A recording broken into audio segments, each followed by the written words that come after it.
Okay, so this is just to go over a couple of things we discussed in class. First thing, resonance. All right, you run into resonance when there's more than one correct way to draw a molecule. Okay, and we saw that in the Lewis 2 packet with the benzene structure. All right, so benzene, if you notice, these two pictures are both correct ways of drawing benzene. The key difference is the positioning of the double bonds. Okay, so that particular CC bond, where it's drawn, can be drawn single or it can be drawn double, and then it changes the pattern around each time. So, Lewis structures aren't a good representation of resonance, at least not a single one, and really not even the double ones. One thing you could do, and this works okay for this structure, but this also doesn't make Lewis a perfect Lewis rule either, is you could draw out your carbons, and then we know that these bonds really aren't fully double or full, like completely single, so you could kind of do a dashed line for each one. And since, this time since we have 3 double bonds and 3 single bonds, we do kind of make that assumption that we have a 1.5 bond here.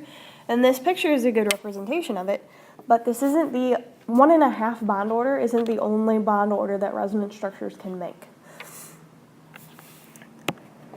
So another example of a resonance molecule is the nitrate ion. Okay, and I am aware that this does not obey Honk rules. There's actually no way to draw nitrate and obey Honk rules. Okay. Can't get my pen to draw the lone pairs. I just drew too many. Okay. So there's nitrate. Octets are fulfilled here. And we're quickly going to get into why this is a valid structure even though the Honk rules aren't obeyed. But this is also something that has resonance because we've got single bonds and double bonds. We can move the positioning of the one double bonded oxygen to other places. So you could put it in the bottom.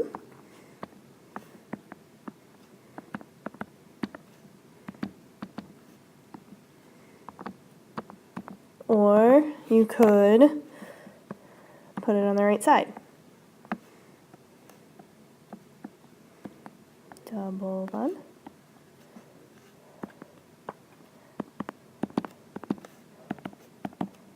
All 3 of these are valid pictures for drawing the nitrate ion. Okay. These, however, if you were to draw into this kind of condensed form, doesn't mean the same thing. All right, so a trick that I have for figuring out the bond order when you're drawing resonance structures is you take your total bonds. Okay, here you're going to count double bonds twice, and then divide by your bonding sites, or really the number of atoms bonded. And that's where double bonds would count only once. So for the benzene structure, that's going to be 9/6, which simplifies to 1.5. However, for nitrate, we have 1 double bond and 2 single bonds, so that's 4 total bonds. And then 3 sites, that's 1.33. Okay, so if I drew nitrate with those kind of partial bond structures,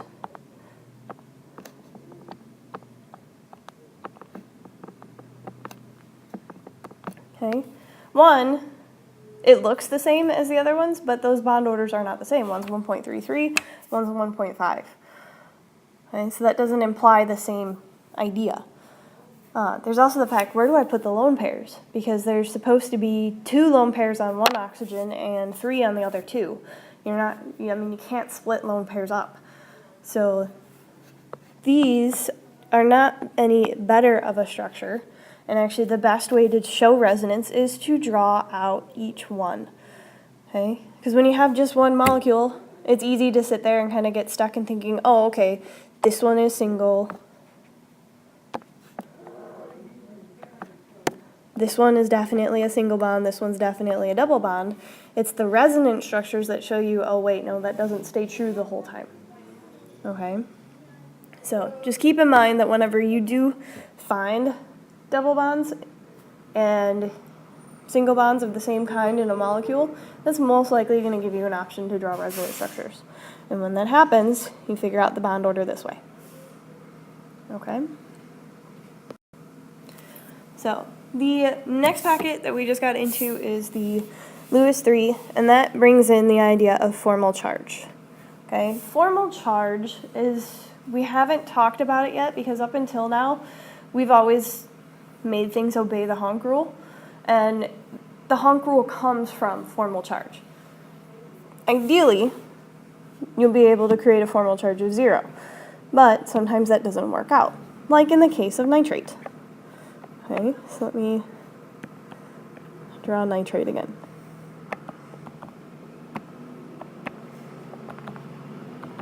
We're going to use this to go over formal charge. Okay, so formal charge has this basic formula. It's core charge minus number of assigned electrons. If you remember, core charge is the positive charge in the nucleus that is necessary to cancel out the valence electrons. Okay, so it's the number of valence electrons with a positive charge. So anything in the row of carbon has a core charge of 4, anything in the column of carbon, anything in the column of oxygen has a core charge of 6. Okay, so it matches up to your valence electrons. The new idea is the number of assigned electrons. So non-bonding electrons are assigned to the attached atom. What this means is lone pairs, and they all count. The trick is that shared electrons are evenly divided between the bonded atoms. So these are your bonding electrons. Each bond has 2 electrons in it. When you count those for formal charge, you only count 1 in each bond.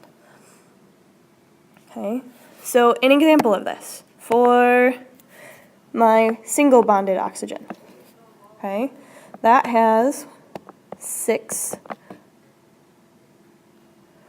valence electrons and 1 electron from the bond, so its assigned is 7. Okay, oxygen itself has a core charge of 6. 6 minus 7 gives you -1. We would represent that on our structure with a negative sign in a circle. Okay. Now, the double bonded oxygen has the same core charge, 6, because it has 6 valence electrons.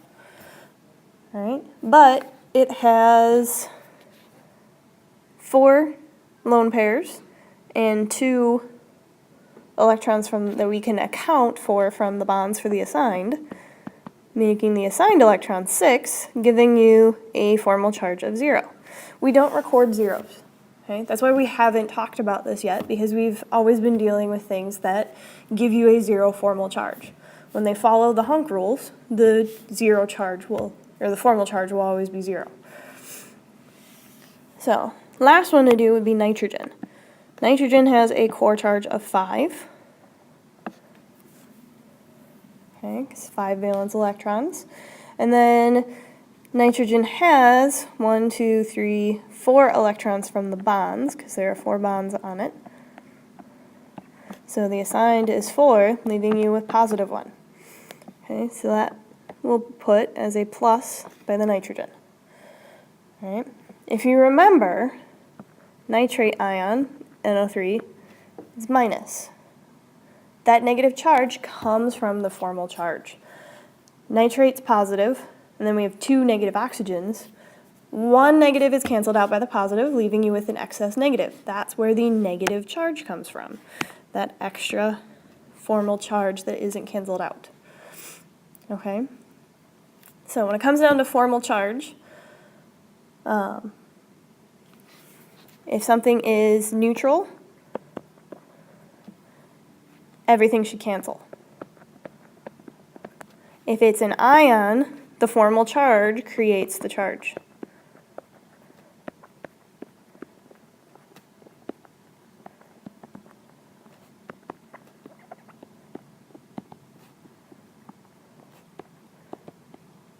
Okay, and then guess just one other thing of clarification. When drawing a molecule, it is best to end up with each atom having 0 formal charge. However, sometimes that's not possible. There is no way to draw nitrate and get everything to have a 0 formal charge. So when that's not possible, your goal is to have the lowest formal charge possible. We won't have anything where if you're drawing it correctly, your formal charges are greater than positive or negative 1. Okay, so if you're getting positive 2 or negative 3 or something like that, there's a different way to draw it so that you can have just a negative 1 or a positive 1 formal charge. Okay? So, bring any questions you have. I hope this helps.